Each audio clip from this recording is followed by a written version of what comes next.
পবিত্ৰ উৰুছৰ নামত এইবোৰ কি অশ্লীল নৃত্য কেনেকৈ স্থান পালে পবিত্ৰ উৰুছত জলেশ্বর পীরবাড়িতে পবিত্র ইসালে সব এবং উরুসের নাম নিয়ে চালাচ্ছে অশ্লীলতা কিছু সংখ্যক বন্ডলোকে। এটা আমার মুখের কথা না, প্রমাণ সহকারে বিভিন্ন পোর্টাল চ্যানেলে এই সম্পর্কে নিউজ বাজায় আছে। আসেন আমরা সবাই মিলে সেই নিউজটা দেখি, তারপরে এই বিষয়ে আলোচনা করব। অশ্লীল নৃত্য কেনেকৈ স্থান পালে পবিত্ৰ উৰুছত আইলক ধৰ্মৰ নামত কি কৰিছে।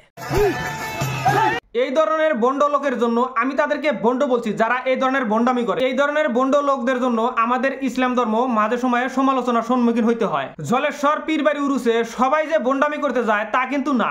অনেক ভালো লোক আছে, তারা পীরের সান্নিধ্য গ্রহণ করতে যায় এবং পীরের কাছে ইসলামিক সঠিক শিক্ষা গ্রহণ করার জন্য পীরবাড়িতে যায়। তারা সবসময় পীরের কাছে ইসলামিক যেটা সঠিক শিক্ষা সেই শিক্ষা গ্রহণ করতে যায়, কিন্তু কিছু সংখ্যক বন্ড লোক আছে তাদের জন্য পীরবাড়ি বদনাম হয়। আমরা সবাই জানি শাহ সৈয়দ নাসিরউদ্দিন বাগদাদি রহমতুল্লাহ আলাইহি শুধু বাগদাদ থেকে এসেছিল, আসামের জলেশ্বর নামক অঞ্চলে শুধু ইসলাম প্রচার করার জন্য এসেছিল এবং তার উসিলায় জলেশ্বরের অঞ্চলে ইসলামের বাণী চারদিকে ছড়িয়ে গিয়েছিল। ইসলামের যেটা সঠিক শিক্ষা সেই পীর সাহেবের কাছ থেকে মানুষ শিখতে পেরেছিল বাগদাদি রহমতুল্লাহ আলাইহির কাছ থেকে। তারা যে উরুসে এসে বন্ডামি করে এতে কিন্তু পীরের কোনো দোষ নাই। উরুসের আগে পীর সাহেবে বিজ্ঞাপনের জরিয়তে প্রচার করে দেয় যে এই ধরনের কাজ করা যাবে না, এই ধরনের কাজ থেকে বিরত থাকতে হবে, এবং পীরবাড়ি আসার পরে এই ধরনের কাজ করা যাবে না এটা কিন্তু বিজ্ঞাপনে লেখা থাকে, বিজ্ঞাপনে উল্লেখ থাকে, তথাপি মানুষে বন্ডামি আরম্ভ করে। কিছু কিছু এই ধরনের বন্ড লোকে পীরবাড়িতে আইসা তাদের ইচ্ছা মতো বন্ডামি আরম্ভ করে, পীরের কোনো তরিকা নাই এর ভিতরে, এবং সম্মানীয় পীর সাহেবের ইমেজ তারা নষ্ট করে। আমি জ্ঞানী এবং শিক্ষিত মুরিদদেরকে আহ্বান জানাই, যেটা হয়ে গেছে সেটা আর ফিরে আসবে না। আগামী বছর থেকে এই ধরনের বন্ডামি করতে যাতে মানুষের চান্স না পায় সেই জন্য উরুস কর্তৃপক্ষকে আমি করজোরভাবে আহ্বান জানাই এবং অনুরোধ জানাই। বিজ্ঞ